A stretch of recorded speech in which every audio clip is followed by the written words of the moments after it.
The Horla. Written by Guy de Maupassant. Narrated for you by Jonathan Dunne. Original year of publication 1887. This work is in the public domain. Production and narration copyright 2025. Jonathan Dunne.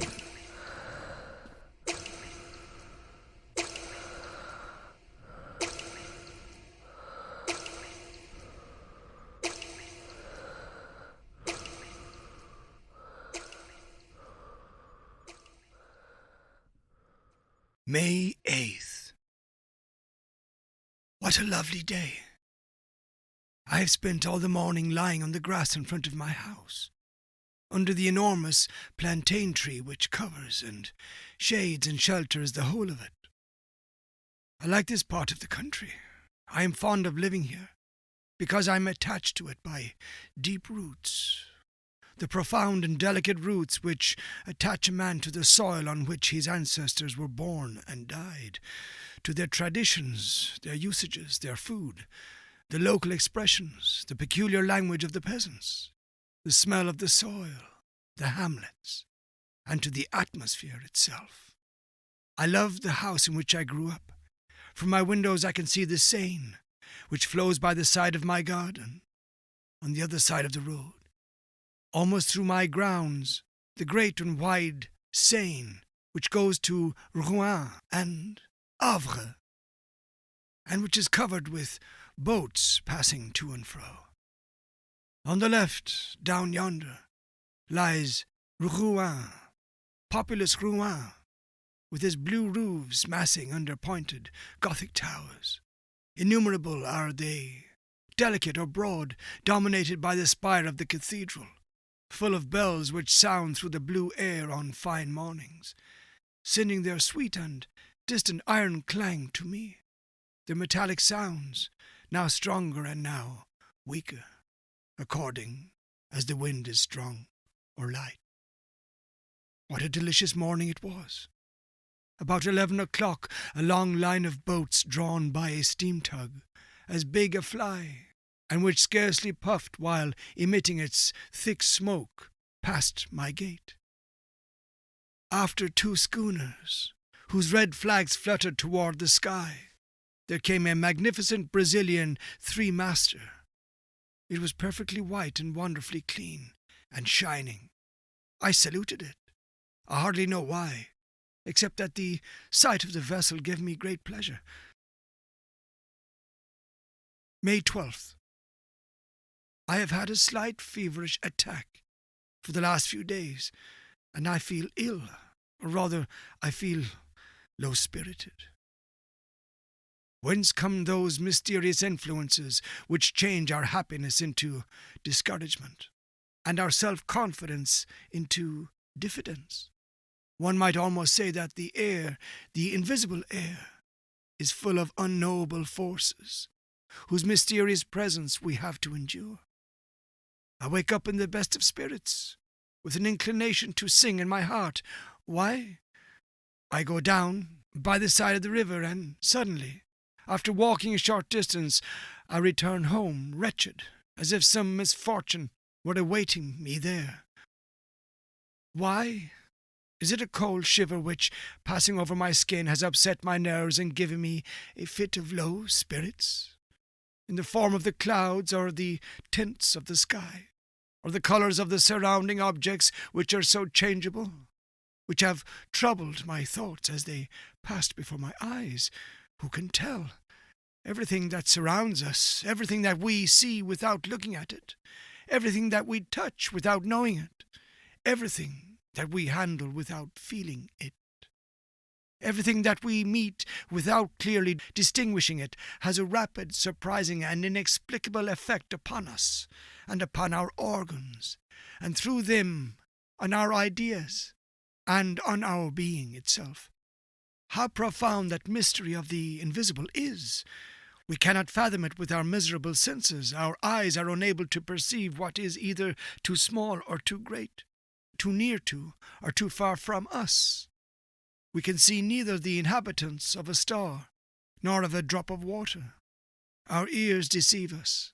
for they transmit to us the vibrations of the air in sonorous notes.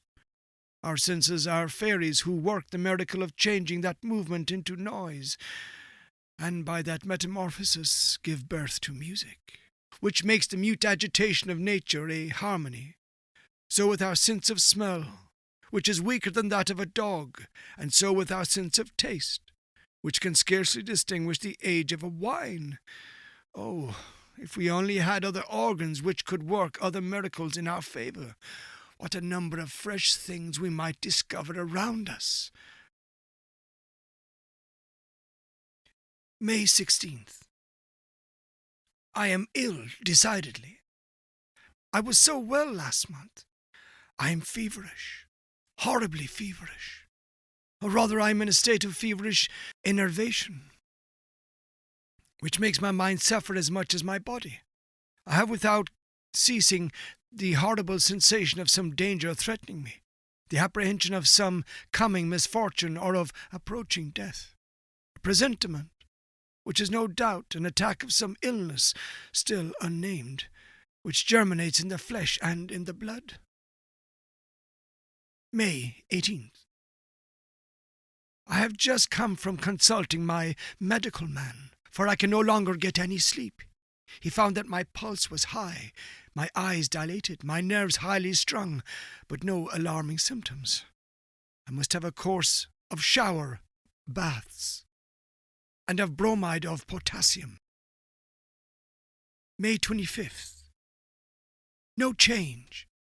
My state is really very peculiar.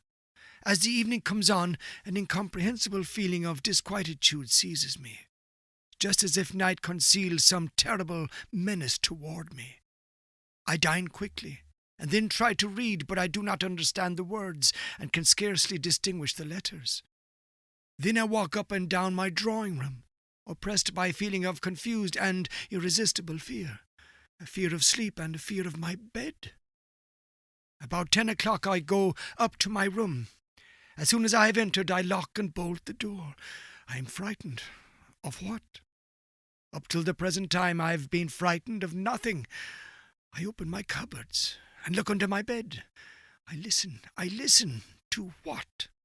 How strange it is that a simple feeling of discomfort, of impeded or heightened circulation, perhaps the irritation of a nervous centre, a slight congestion, a slight disturbance in the imperfect and delicate functions of our living machinery, can turn the most light-hearted of men into a melancholy one, and make a coward of the bravest.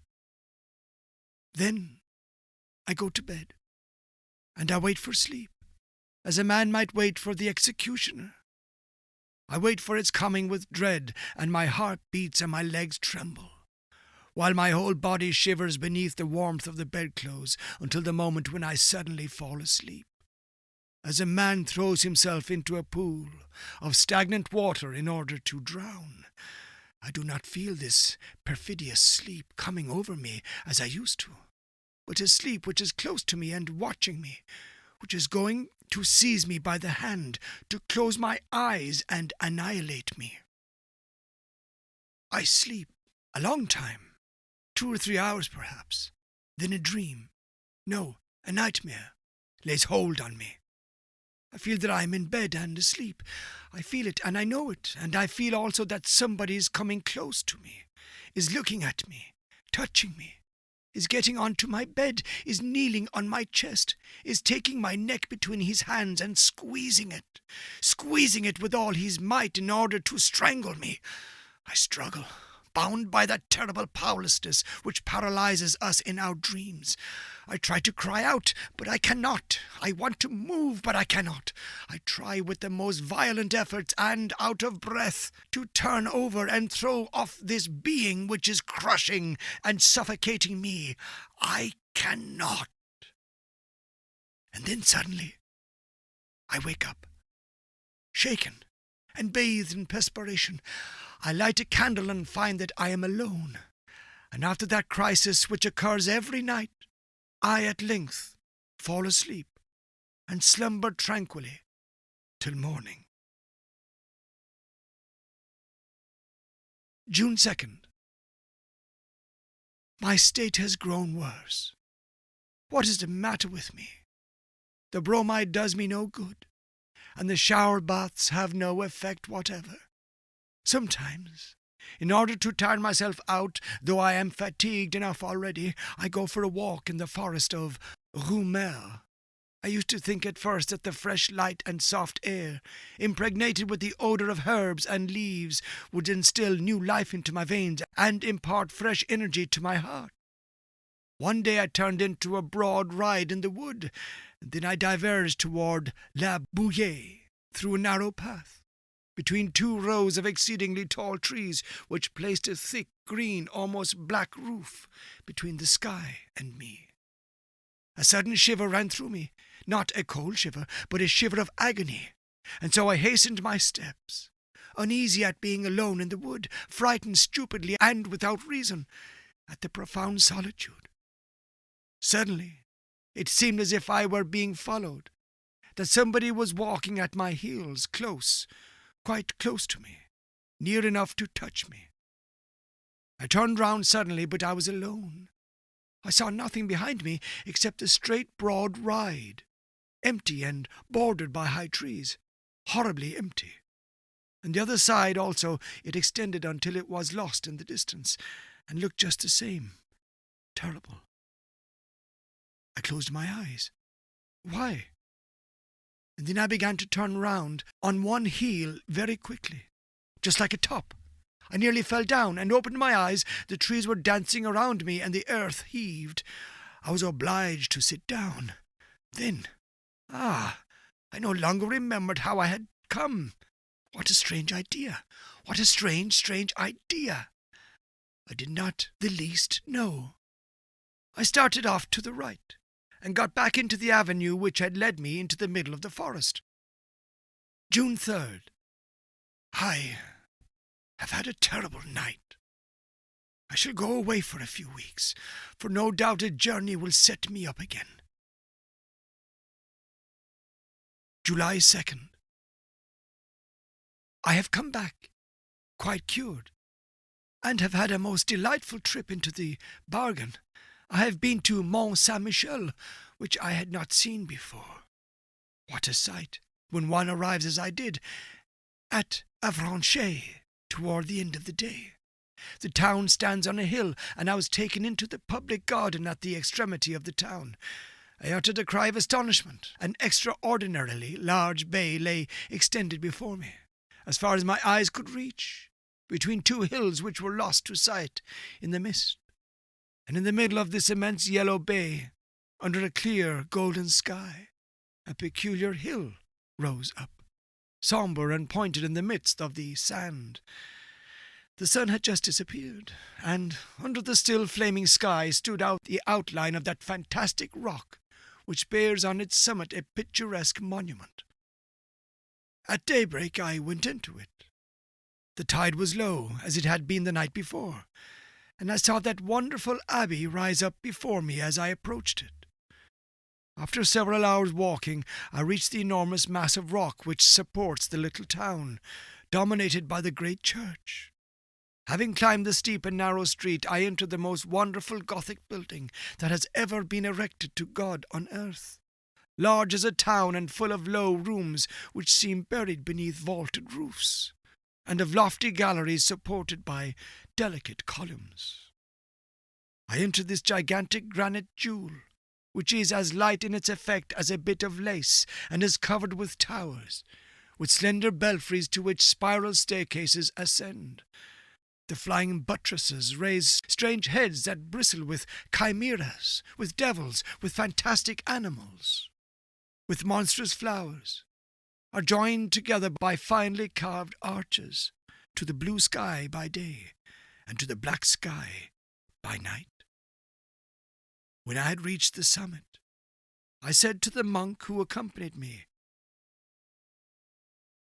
"Father, how happy you must be here." And he replied, "It is very windy, monsieur." And so we began to talk while watching the rising tide, which ran over the sand and covered it with a steel cuirass. And then the monk told me stories. All the old stories belonging to the place. Legends. Nothing but legends. One of them struck me forcibly.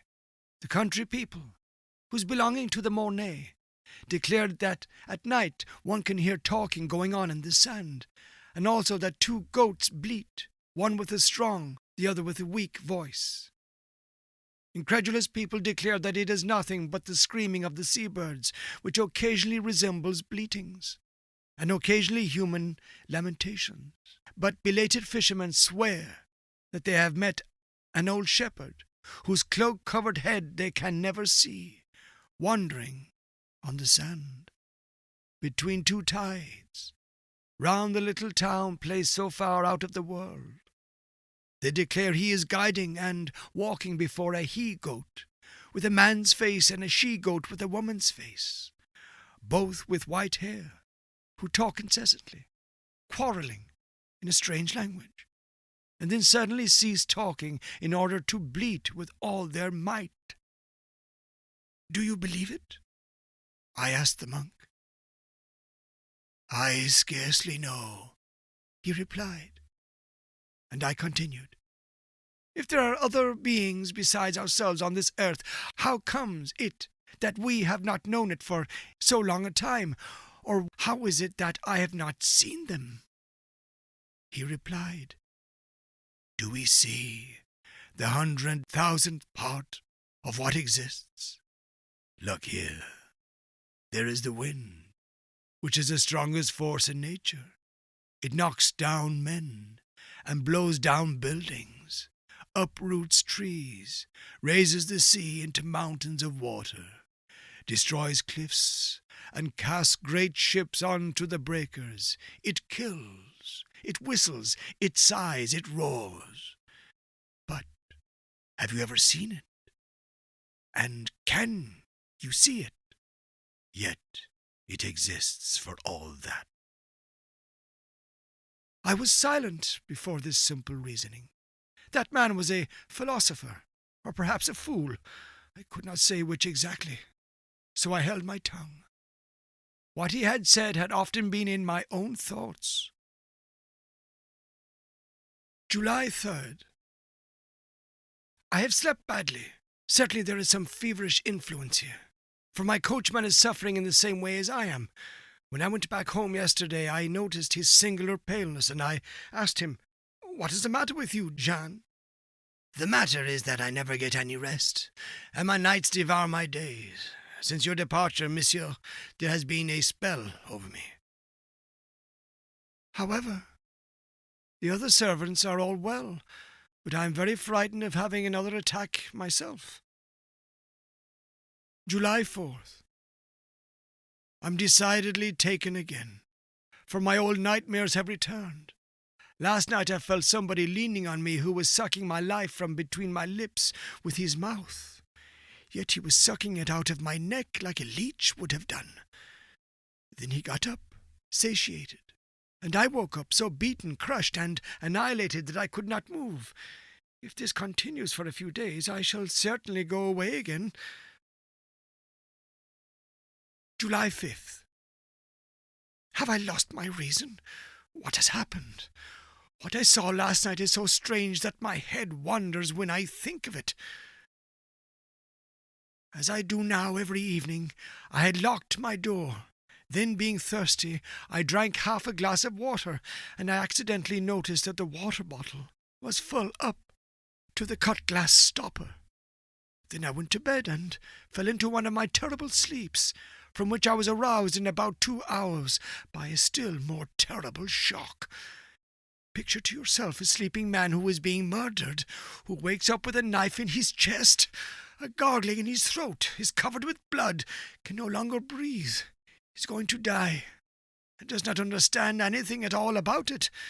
There, you have it. Having recovered my senses, I was thirsty again, so I lighted my candle and went to the table on which my water bottle was. I lifted it up and tilted it over my glass, but nothing came out. It was empty. It was completely empty. At first I could not understand it at all. Then suddenly I was seized by such a terrible feeling that I had to sit down, or rather fall into a chair. Then I sprang up with a bound to look about me. Then I sat down again, overcome by astonishment and fear, in front of the transparent crystal bottle. I looked at it with fixed eyes, trying to solve the puzzle, and my hands trembled. Somebody had drunk the water, but who? I, without any doubt. It could surely only be I. In that case I was a somnambulist, was living, without knowing it, that double mysterious life which makes us doubt whether there are not two beings in us, whether a strange, unknowable, and invisible being does not, during our moments of mental and physical torpor, animate the inert body, forcing it to a more willing obedience than it yields to ourselves. Oh, who will understand my horrible agony? Who will understand the emotion of a man sound in mind, wide awake, full of sense, who looks in horror at the disappearance of a little water while he was asleep, through the glass of a water bottle, and remained sitting until it was daylight, without venturing to go to bed again? July 6th. I am going mad. Again. All the contents of my water bottle have been drunk during the night, or rather, I have drunk it. But is it I? Is it I? Who could it be? Who? Oh, God, am I going mad?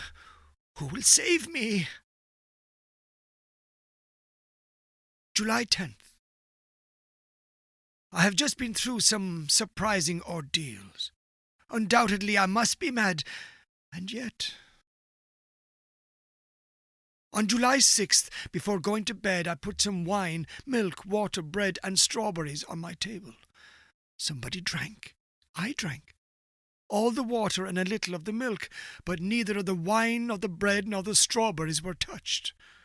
On the 7th of July, I renewed the same experiment, with the same results. And on July 8th I left out the water and the milk, and nothing was touched. Lastly, on July 9th, I put only water and milk on my table, taking care to wrap up the bottles in white muslin, and to tie down the stoppers. Then I rubbed my lips, my beard, and my hands with pencil lead, and went to bed. Deep slumber seized me, soon followed by a terrible awakening. I had not moved, and my sheets were not marked. I rushed to the table. The muslin round the bottles remained intact. I undid the string, tumbling with fear. All the water had been drunk, and so had the milk. Ah, great God! I must start for Paris immediately. July 12th. Paris. I must have lost my head during the last few days. I must be the plaything of my enervated imagination, unless I am really a somnambulist. Or I have been brought under the power of one of those influences, hypnotic suggestion, for example, which are known to exist, but have hitherto been inexplicable.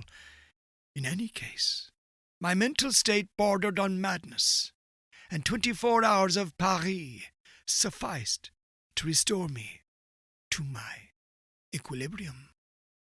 Yesterday, after doing some business and paying some visits, which instilled fresh and invigorating mental air into me, I wound up my evening at the Théâtre Français, a drama by Alexandre Dumas. The younger was being acted, and his brilliant and powerful play completed my cure. Certainly, solitude is dangerous for active minds. We need men who can think and can talk around us. When we are alone for a long time, we people space with phantoms. I returned along the boulevards to my hotel in excellent spirits. Amid the jostling of the crowd, I thought, not without irony, of my terrors and surmises of the previous week, because I believed, yes, I believed, that an invisible being lived beneath my roof. How weak our mind is, how quickly it is terrified and unbalanced as soon as we are confronted with a small, incomprehensible fact. Instead of dismissing the problem with, We do not understand because we cannot find the cause. We immediately imagine terrible mysteries and supernatural powers. July 14th. Fête of the Republic.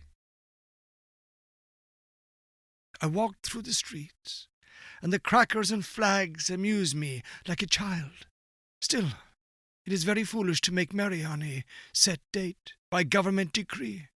People are like a flock of sheep, now steadily patient, now in ferocious revolt. Say to it, amuse yourself, and it amuses itself. Say to it, go and fight with your neighbour, and it goes and fights. Say to it, vote for the emperor, and it votes for the emperor. Then say to it, vote for the republic, and it votes for the republic. Those who direct it are stupid too, but instead of obeying men, they obey principles.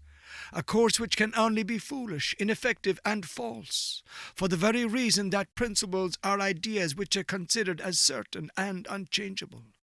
Whereas in this world one is certain of nothing, since light is an illusion and noise is deception. July 16th. I saw some things yesterday that troubled me very much. I was dining at my cousin's, Madame Sable, whose husband is colonel of the 76th Chasseurs at Limoges. There were 2 young women there, one of whom had married a medical man, Dr. Parent, who devotes himself a great deal to nervous diseases and to the extraordinary manifestations which just now experiments in hypnotism and suggestion are producing. He related to us at some length the enormous results obtained by English scientists and the doctors of the medical school at Nancy, and the facts which he adduced appeared to me so strange that I declared that I was altogether incredulous. "We are," he declared, "on the point of discovering one of the most important secrets of nature. I mean to say, one of its most important secrets on this earth. For assuredly there are some up in the stars yonder of a different kind of importance. Ever since man has thought, since he has been able to express and write down his thoughts, he has felt himself close to a mystery which is impenetrable to his coarse and imperfect senses, and he endeavours to supplement the feeble penetrations of his organs by the efforts of his intellect. As long as that intellect remained in its elementary stage, the intercourse with invisible spirits assumed forms which were commonplace, though terrifying. These sprang the popular belief in the supernatural, the legends of wandering spirits, of fairies, of gnomes, of ghosts. I might even say the conception of God, for our ideas of the workman-creator, from whatever religion they may have come down to us, are certainly the most mediocre, the stupidest, and the most unacceptable inventions that ever sprang from the frightened brain of any human creature. Nothing is truer than what Voltaire says. If God made man in his own image, man has certainly paid him back again. But for rather more than a century, men seem to have had a presentiment of something new. Mesmer and some others have put us on an unexpected track, and within the last 2 or 3 years especially, we have arrived at results really surprising. My cousin, who is very incredulous, smiled, and Dr. Parent said to her, "Would you like me to try and send you to sleep, madame?" "Yes, certainly." She sat down in an easy chair, and he began to look at her fixedly, as if to fascinate her. I suddenly felt myself somewhat discomposed. My heart beat rapidly, and I had a choking feeling in my throat.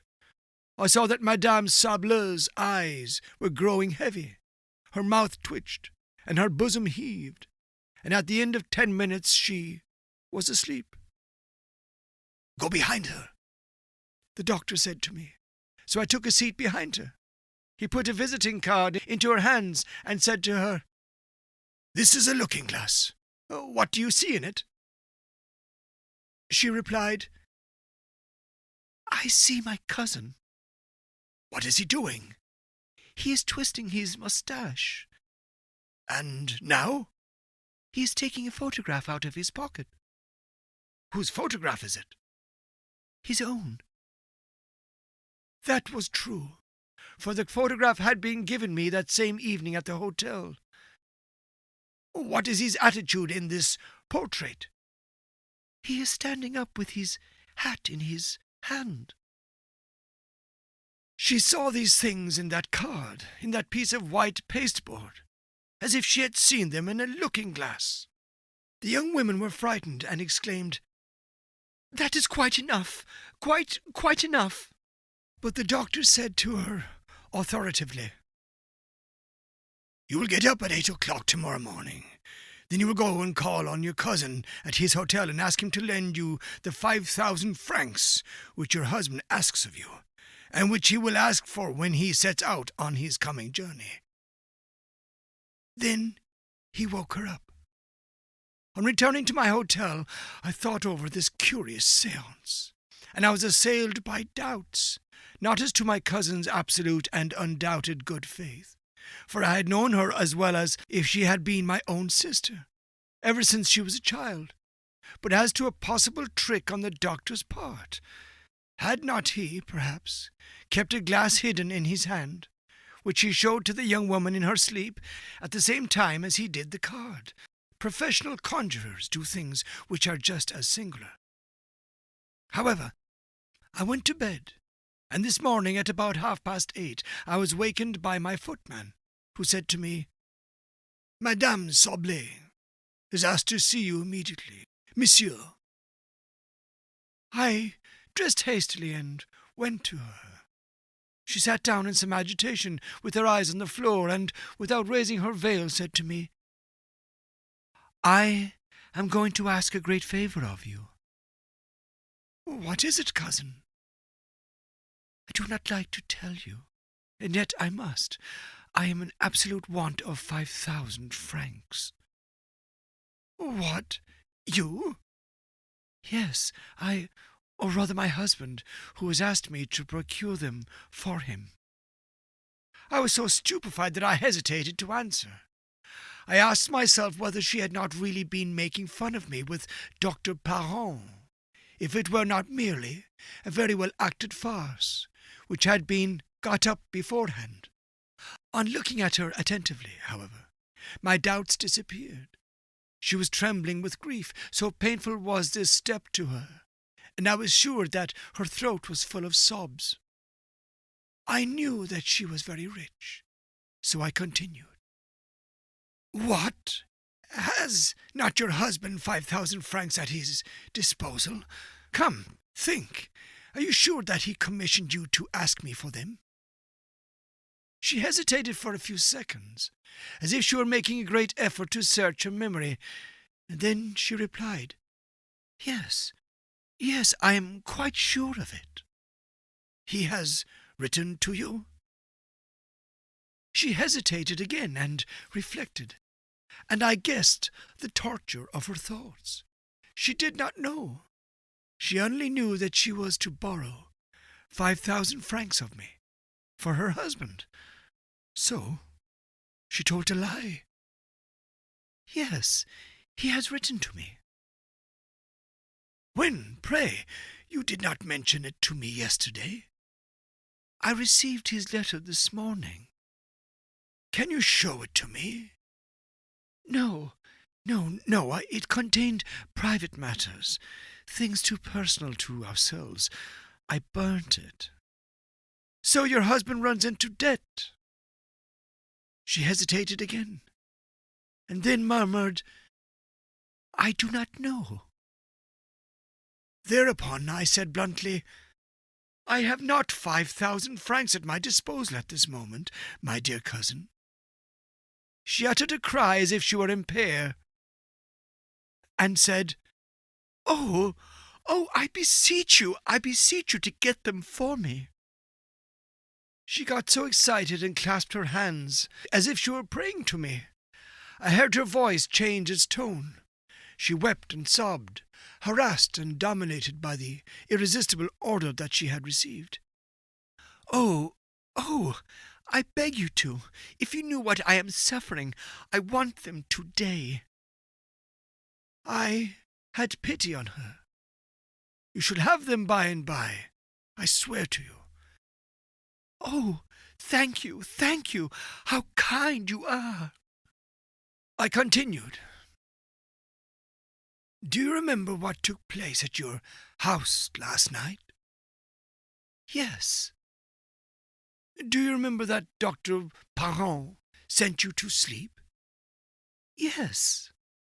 "Oh, very well then. He ordered you to come to me this morning to borrow 5,000 francs, and at this moment you are obeying that suggestion." She considered for a few moments, and then replied, "But as it is my husband who wants them." For a whole hour I tried to convince her, but could not succeed, and when she had gone I went to the doctor. He was just going out, and he listened to me with a smile and said, "Do you believe now?" "Yes, I cannot help it." "Let us go to your cousin's." She was already sitting on a couch, overcome with fatigue. The doctor felt her pulse, looked at her for some time with one hand raised toward her eyes, which she closed by degrees under the irresistible power of this magnetic influence. When she was asleep, he said, "Your husband does not require the 5,000 francs any longer. You must therefore forget that you asked your cousin to lend them to you, and if he speaks to you about it, you will not understand him." Then he woke her up, and I took out a pocket-book and said, Here is what you asked me for this morning, my dear cousin." But she was so surprised that I did not venture to persist. Nevertheless, I tried to recall the circumstance to her, but she denied it vigorously, thought that I was making fun of her, and in the end very nearly lost her temper. There, I have just come back, and I have not been able to eat my lunch, for this experiment has altogether upset me. July 19th. Many people to whom I have told the adventure have laughed at me. I no longer know what to think. The wise man says, perhaps. July 21st. I dined at Bougival, and then I spent the evening at a boatmen's ball. Decidedly everything depends on place and surroundings. It would be at the height of folly to believe in the supernatural on the Île de la Grande-Huère. But on the top of Mont Saint-Michel or in India, we are terribly under the influence of our surroundings. I shall return home next week. July 30th. I came back to my own house yesterday. Everything is going on well. August 2nd. Nothing fresh. It is splendid weather, and I spend my days in watching the Seine flow past. August 4th. Quarrels among my servants. They declare that the glasses are broken in the cupboards at night. The footman accuses the cook. She accuses the needlewoman, and the latter accuses the other two. Who is the culprit? It would take a clever person to tell. August 6th. This time, I am not mad. I have seen. I can doubt no longer. I have seen it. I was walking at 2:00 among my rose trees, in the full sunlight, in the walk bordered by autumn roses which are beginning to fall. As I stopped to look at a géant de Batal, which had 3 splendid blooms, I distinctly saw the stalk of one of the roses bend close to me, as if an invisible hand had bent it, and then break, as if that hand had picked it. Then the flower raised itself, following the curve which a hand would have described in carrying it toward a mouth, and remained suspended in the transparent air, alone and motionless, a terrible red spot, 3 yards from my eyes. In desperation, I rushed at it to take it. I found nothing. It had disappeared. Then I was seized with furious rage against myself, for it is not wholesome for a reasonable and serious man to have such hallucinations. But was it a hallucination? I turned to look for the stalk, and I found it immediately under the bush, freshly broken, between the 2 other roses which remained on the branch. I returned home then, with a much disturbed mind, for I am certain now, certain as I am of the alteration of day and night, that there exists close to me an invisible being, who lives on milk and on water, who can touch objects, take them and change their places, who is consequently endowed with a material nature, although imperceptible to sense, and who lives as I do, under my roof. August 7th. I slept tranquilly. He drank the water out of my decanter, but did not disturb my sleep. I asked myself whether I am mad. As I was walking just now in the sun by the riverside, doubts as to my own sanity arose in me. Not vague doubts such as I have had hitherto, but precise and absolute doubts. I have seen mad people, and I have known some who were quite intelligent, lucid, even clear-sighted in every concern of life, except on one point. They could speak clearly, readily, profoundly on everything, till their thoughts were caught in the breakers of their delusions and went to pieces there, were dispersed and swamped in that furious and terrible sea of fogs and squalls which is called madness. I certainly should think that I was mad, absolutely mad, if I were not conscious that I knew my state, if I could not fathom it and analyze it with the most complete lucidity. I should, in fact, be a reasonable man labouring under a hallucination. Some unknown disturbance must have been excited in my brain, one of those disturbances which physiologists of the present day try to note and to fix precisely. And that disturbance must have caused a profound gulf in my mind and in the order and logic of my ideas.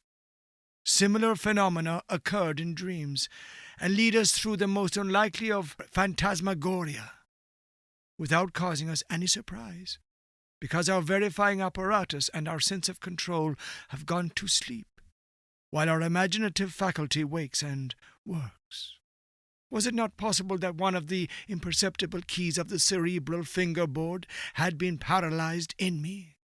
Some men lose the recollection of proper names, or of verbs, or of numbers, or merely of dates, in consequence of an accident.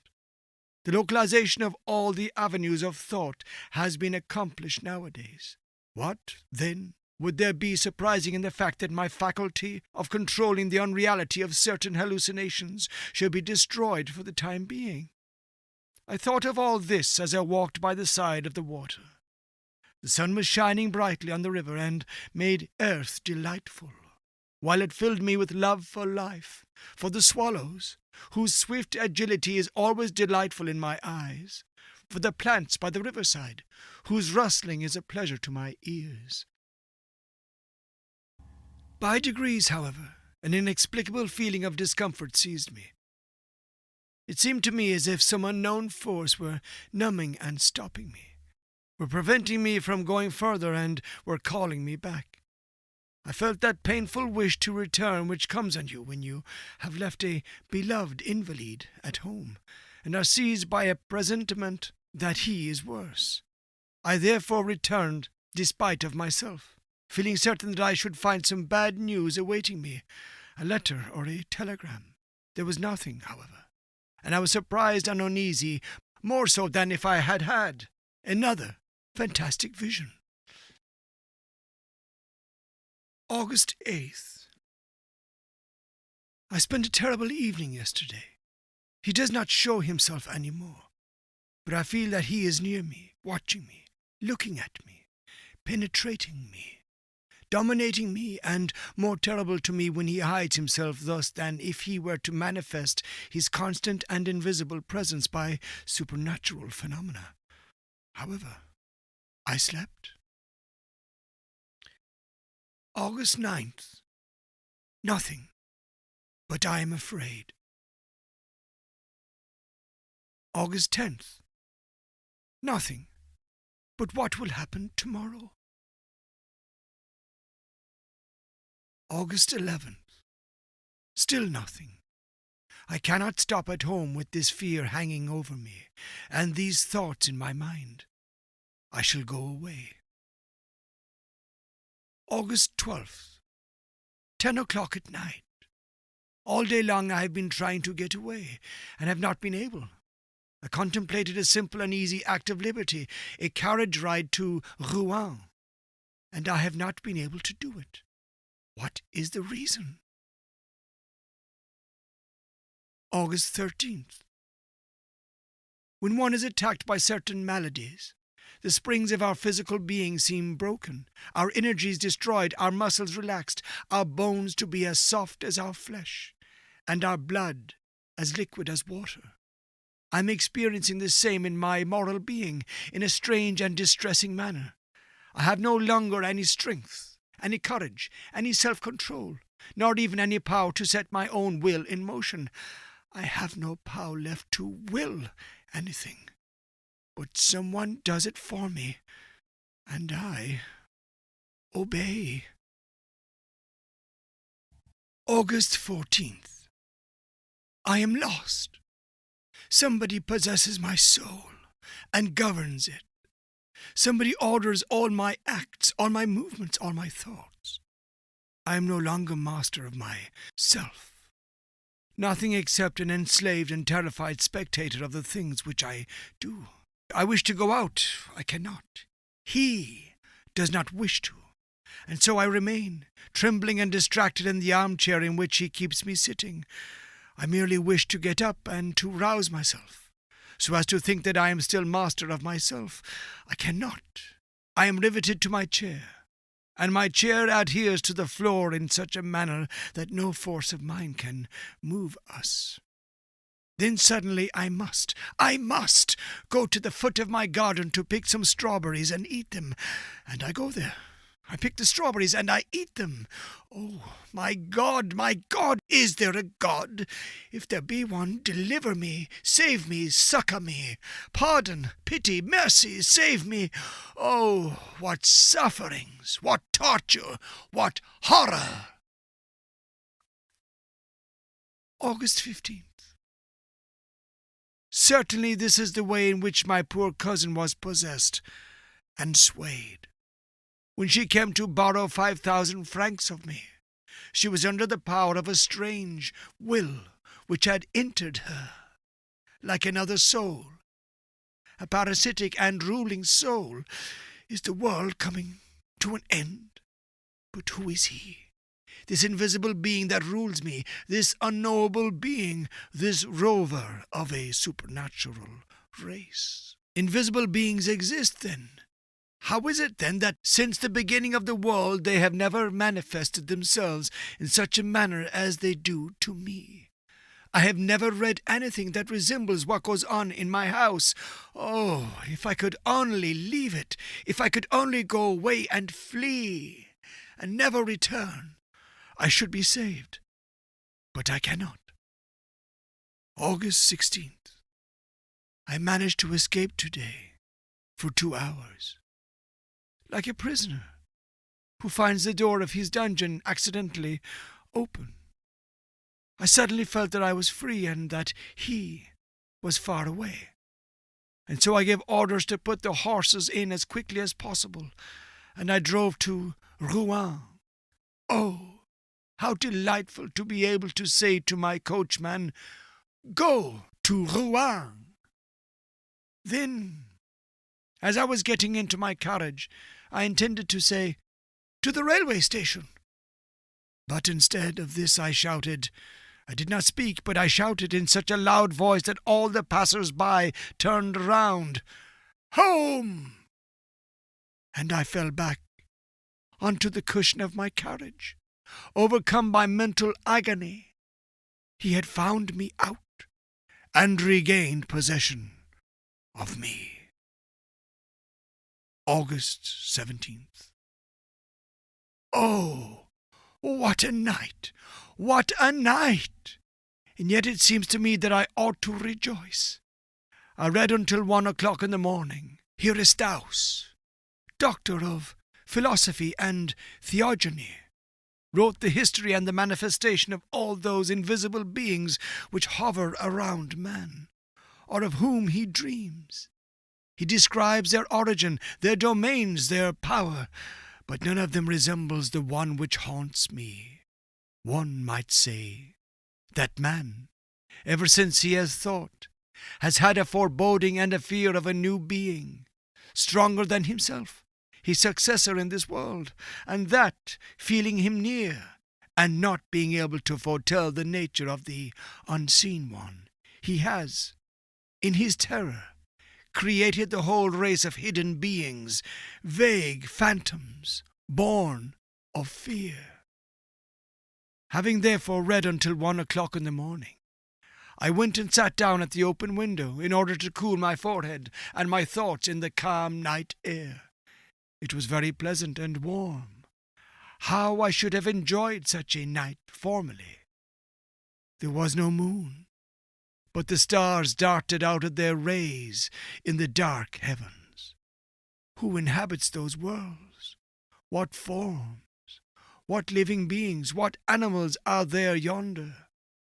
Do those who are thinkers in those distant worlds know more than we do?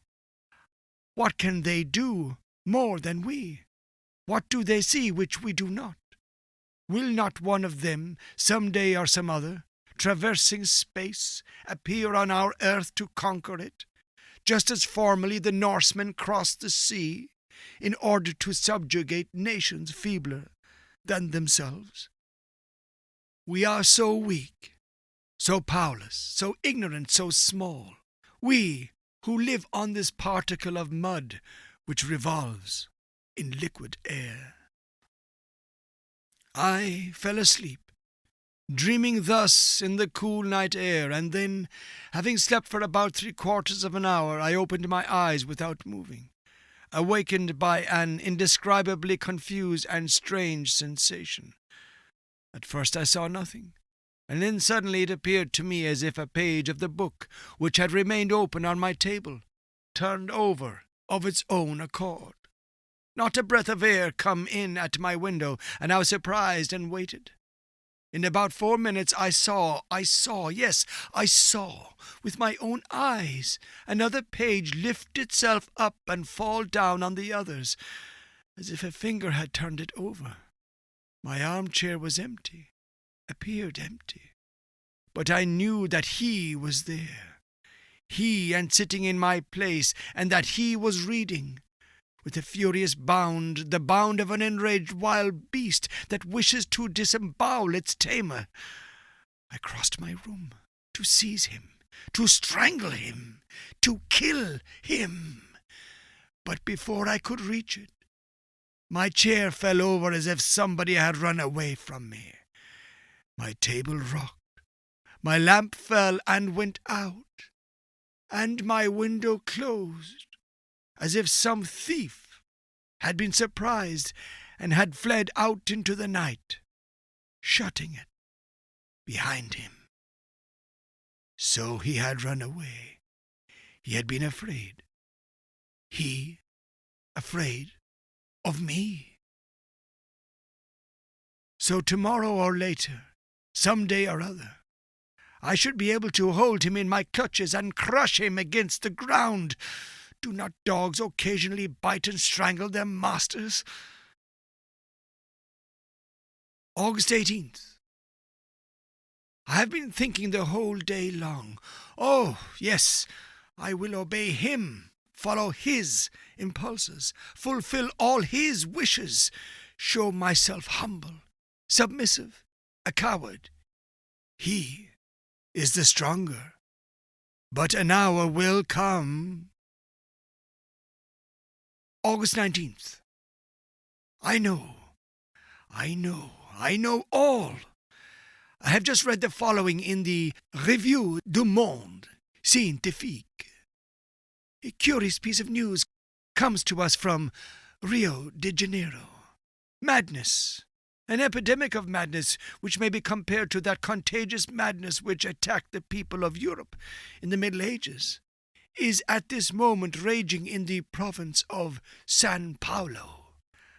The frightened inhabitants are leaving their houses, deserting their villages, abandoning their land, saying that they are pursued, possessed, governed like human cattle by invisible, though tangible beings, by a species of vampire, which feeds on their life while they are asleep, and which, besides, drinks water and milk without appearing to touch any other nourishment.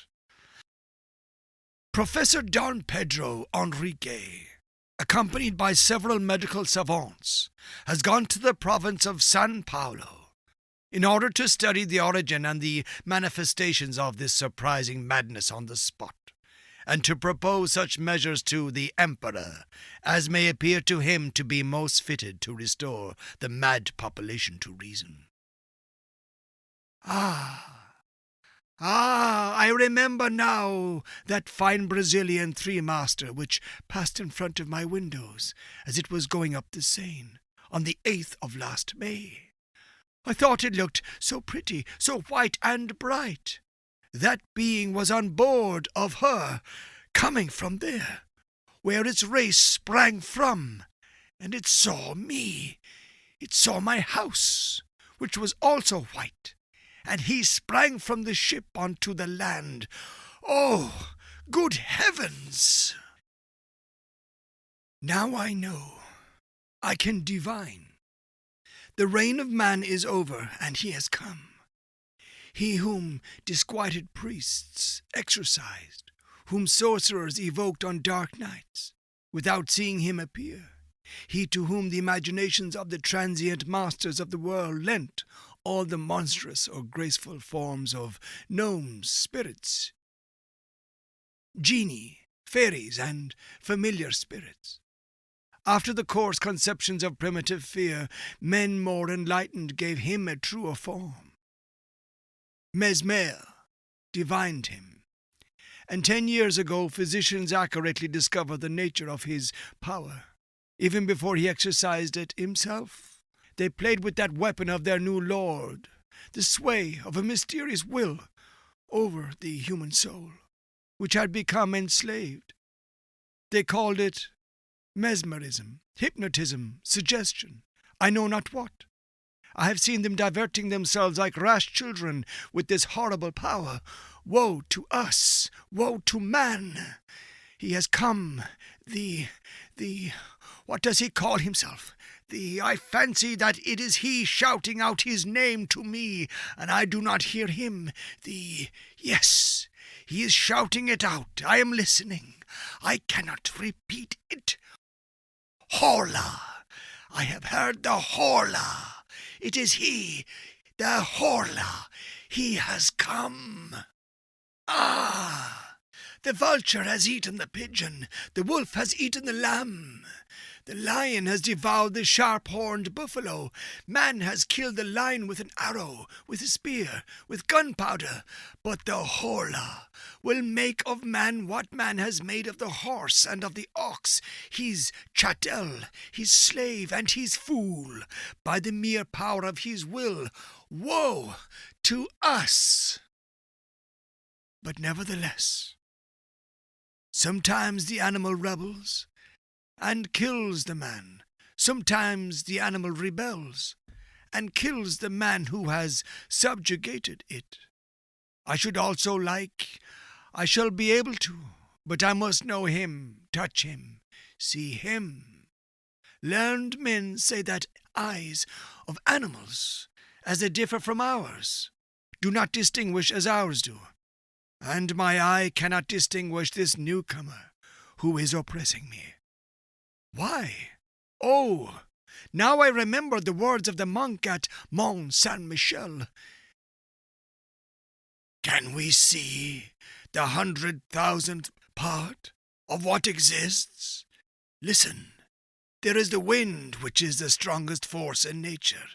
It knocks men down, blows down buildings, uproots trees, raises the sea into mountains of water, destroys cliffs, and casts great ships onto the breakers.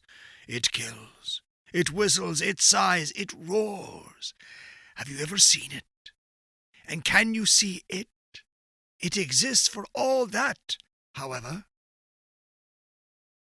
And I went on thinking, my eyes are so weak, so imperfect, that they do not even distinguish hard bodies if they are as transparent as glass. If a glass without quicksilver behind it were to bar my way, I should run into it, just like a bird which has flown into a room, breaks its head against the window panes. 1,000 things, moreover, deceive a man and lead him astray. How then is it surprising that he cannot perceive a new body which is penetrated and pervaded by the light? A new being? Why not? It was assuredly bound to come. Why should we be the last? We do not distinguish it, like all the others created before us. The reason is that its nature is more delicate, its body finer and more finished than ours. Our makeup is so weak, so awkwardly conceived. Our body is encumbered with groans that are always tired, always being strained like locks that are too complicated. It lives like a plant and like an animal nourishing itself with difficulty on air, herbs and flesh. It is a brute machine which is a prey to maladies, to malformations, to decay. It is a broken-winded, badly regulated, simple and eccentric, ingeniously yet badly made, a coarse and yet a delicate mechanism. In brief, the outline of a being which might become intelligent and great. There are only a few, so few, stages of development in this world, from the oyster up to man. Why should there not be one more, when once that period is accomplished, which separates the successive products one from the other? Why not one more? Why not, also, other trees with immense splendid flowers, perfuming whole regions? Why not other elements besides fire, air, earth, and water? There are 4, only 4. Nursing fathers of various beings.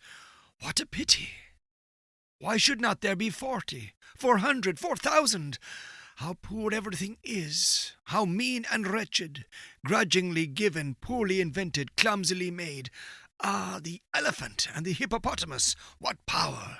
And the camel, what suppleness! But the butterfly, you will say, a flying flower. I dream of one that should be as large as 100 worlds, with wings whose shape, beauty, colours, and motion I cannot even express. But I see it. It flutters from star to star, refreshing them and perfuming them with the light and harmonious breath of its flight. And the people up there gaze at it as it passes in an ecstasy of delight. What is the matter with me? It is he, the Horla, who haunts me, and who makes me think of these foolish things. He is within me. He is becoming my soul. I shall kill him. August 20th. I shall kill him. I have seen him. Yesterday I sat down at my table and pretended to write very assiduously.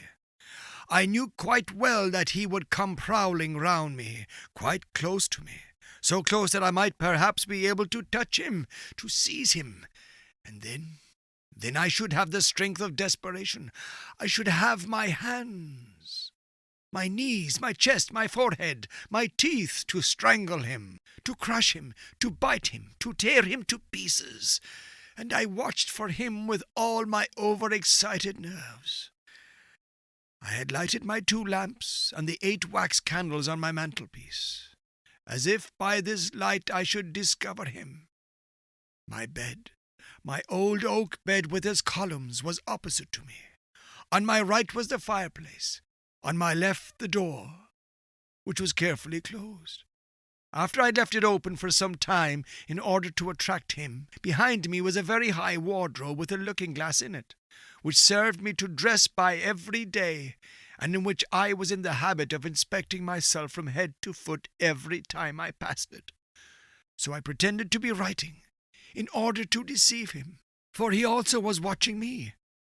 And suddenly I was certain, that he was reading over my shoulder, that he was there, almost touching my ear. I got up so quickly, with my hands extended, that I almost fell. Horror! It was as bright as at midday, but I did not see myself in the glass. It was empty, clear, profound, full of light, but my figure was not reflected in it, and I was opposite to it. I saw the large, clear glass from top to bottom, and I looked at it with unsteady eyes. I did not dare advance. I did not venture to make a movement, feeling certain, nevertheless, that he was there, but that he would escape me again, he whose imperceptible body had absorbed my reflection. How frightened I was! And then suddenly I began to see myself through a mist in the depths of the looking-glass, in a mist, as it were, or through a veil of water, and it seemed to me as if this water were flowing slowly from left to right, and making my figure clearer every moment. It was like the end of an eclipse. Whatever hid me did not appear to possess clearly defined outlines, but was a sort of opaque transparency, which gradually grew clearer. At last I was able to distinguish myself completely, as I do every day when I look at myself. I had seen him, and the horror of it remained with me, and makes me shudder even now. August 21st. How could I kill him, since I could not get hold of him? Poison? But he would see me mix it with the water. And then, would our poisons have any effect on his impalpable body? No doubt about the matter. Then, August 22nd. I sent for a blacksmith from Rouen, and ordered iron shutters of him for my room, such as some private hotels in Paris have on the ground floor, for fear of thieves, and he is going to make me a similar door as well. I have made myself out a coward, but I do not care about that. September 10th. Rouen, Hôtel Continental. It is done. But is he dead? My mind is thoroughly upset by what I have seen. Well, then, yesterday, the locksmith having put on the iron shutters and door, I left everything open until midnight, although it was getting cold. Suddenly I felt that he was there, and joy, mad joy, took possession of me. I got up softly, and I walked to the right and left for some time, so that he might not guess anything. Then I took off my boots, and put on my slippers carelessly. Then I fastened the iron shutters, and going back to the door quickly, I double-locked it with a padlock, putting the key into my pocket. Suddenly, I noticed that he was moving restlessly around me, that in his turn he was frightened and was ordering me to let him out. I nearly yielded, though I did not quite, but putting my back to the door, I half opened it, just enough to allow me to go out backward. And as I am very tall, my head touched the lintel. I was sure that he had not been able to escape, and I shut him up quite alone. Quite alone. What happiness! I had him fast. Then I ran downstairs into the drawing-room, which was under my bedroom. I took the 2 lamps and poured all the oil onto the carpet, the furniture, everywhere. Then I set fire to it and made my escape, after having carefully double-locked the door. I went and hid myself at the bottom of the garden, in a clump of laurel bushes. How long it was! How long it was! Everything was dark, silent, motionless, not a breath of fresh air and not a star, but heavy banks of clouds, which one could not see, but which weighed, oh, so heavily on my soul. I looked at my house and waited. How long it was! I already began to think that the fire had gone out of its own accord, or that he had extinguished it, when one of the lower windows gave way under the violence of the flames, and a long, soft, caressing sheet of red flame mounted up the white wall and kissed it as high as the roof. The light fell onto the trees, the branches, and the leaves, and a shiver of fear pervaded them also. The birds awoke. A dog began to howl, and it seemed to me as if the day were breaking. Almost immediately, 2 other windows flew into fragments, and I saw that the whole of the lower part of my house was nothing but a terrible furnace. But a cry, a horrible, shrill, heart-rending cry, a woman's cry, sounded through the night, and 2 garret windows were opened. I had forgotten the servants.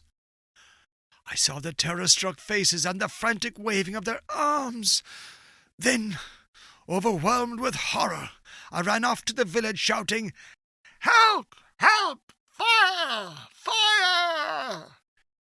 Meeting some people who were already coming to the scene, I went back with them to see. By this time the house was nothing but a horrible and magnificent funeral pile, a monstrous pyre which lit up the whole country, a pyre where men were burning and where he was burning also. He, my prisoner, that new being, the new master, the Horla. Suddenly, the whole roof fell in between the walls, and a volcano of flames darted up to the sky.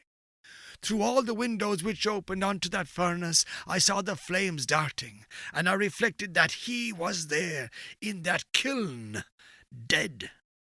Dead? Perhaps. His body? Was not his body, which was transparent, indestructible by such means as would kill ours? If he were not dead, perhaps time alone has power over that invisible and redoubtable being. Why, this transparent, unrecognizable body, this body belonging to a spirit, if it had also to fear ills, infirmities, and premature destruction.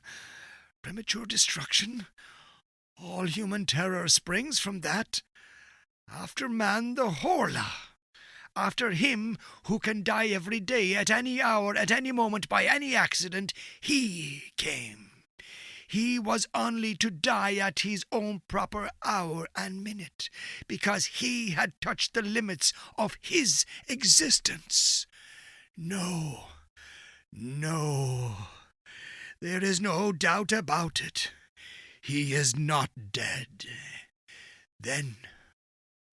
Then, I suppose I must kill myself.